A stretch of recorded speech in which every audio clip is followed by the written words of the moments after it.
That conversation we had about the electric vehicles was a couple of episodes ago, and we're reaching a lot of new listeners now. And on top of that, I found that whole story incredibly fascinating because we think of the automobile as an American invention, if there ever was one, and we think of ourselves as being on the cutting edge of their development, even now with electric vehicles and Tesla. So, for those of our listeners who aren't familiar with this story, just are we not dominating electric vehicles anymore? What's going on? I'll be happy to do it.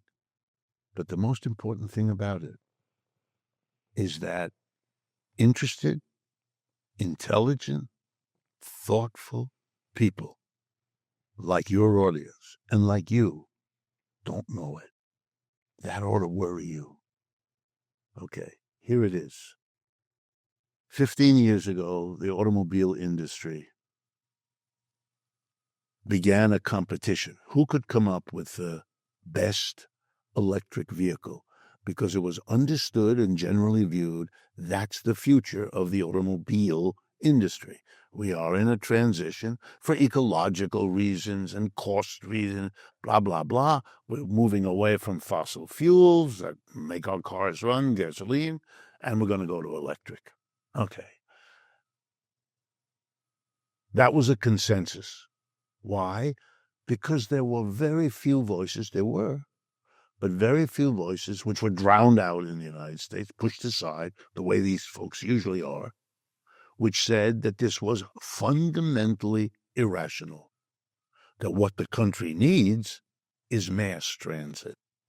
Why? Because the individual vehicle is a ridiculous way of organizing transportation. Most cars spend most of every day sitting somewhere. This is nuts. What are you doing? Yeah, it's in your garage, it's in the street, it's in the parking facility. What are you doing? So that for 20 minutes a day, or maybe even an hour a day, you're actually in there. But the rest of the time sits there. What? You can even see the understanding carefully that we now have bicycles here in New York City. Loads of them all over. Every few blocks there's a bunch of, and when you need a bicycle, you get a bicycle. You pull it out, it's automated, you drive around and you stick it back in one of the holders, and that way a terribly amount of waste is avoided. We're not building millions of bicycles because we don't need millions. Millions of people want a bicycle, we'll provide it. 20,000 will do it very nicely because I'll take it for the hour I need it and put it back in, and John will come, and then Mary will come, and we'll share. We have a mass transit system for bicycles, just like we have here in New York City, a subway with a fantastic invention. It takes many more people at an infinitely lower cost. Nobody gets injured or once in a blue moon by a subway. No, it's just, it doesn't pollute. It's infinitely better to do mass transit. Do it beautifully. Do it elegantly. People say to me, well, what would that mean? I say, go to Europe to get on a train. Tokyo. Go to Tokyo.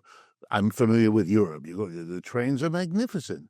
You have even the super fast ones, Why the United States is so far behind, we'll leave aside, although fascinating.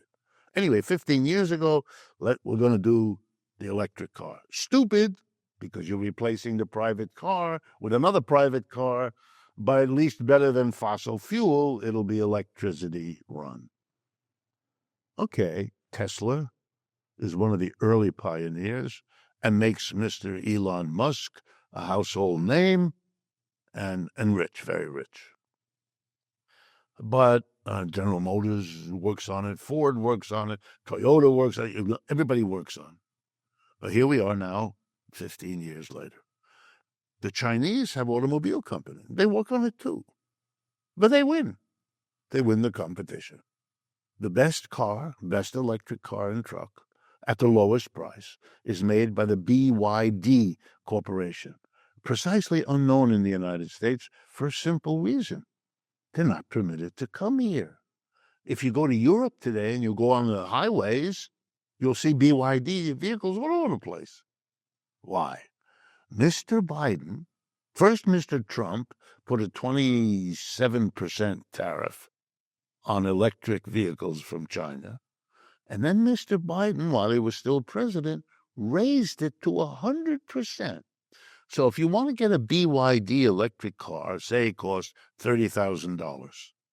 If you're an American company or an American individual, you would have to come up with 30 grand that goes to China to buy the car. And then 100% another 30 grand that goes to Uncle Sam as a tariff, costing you 60,000. What does this mean? It means that Americans won't buy the Chinese car because it's 60 grand, and they can get for 45 or 50,000 a Tesla or a GM. This is a tariff that protects Tesla and GM. That's why it's there. But it denies to the American people access to the best electric vehicle at the lowest price. And now let me explain very briefly why that is stupid. Okay? American companies compete with companies in the rest of the world. American companies that make shoes, if there are any left, American companies that make anything. They need trucks, for example. They need a truck to bring the inputs to wherever they carry out production, and they need trucks to take the output to wherever it's sold, right? So trucks are widely used input here in America by American companies and everywhere else in the world.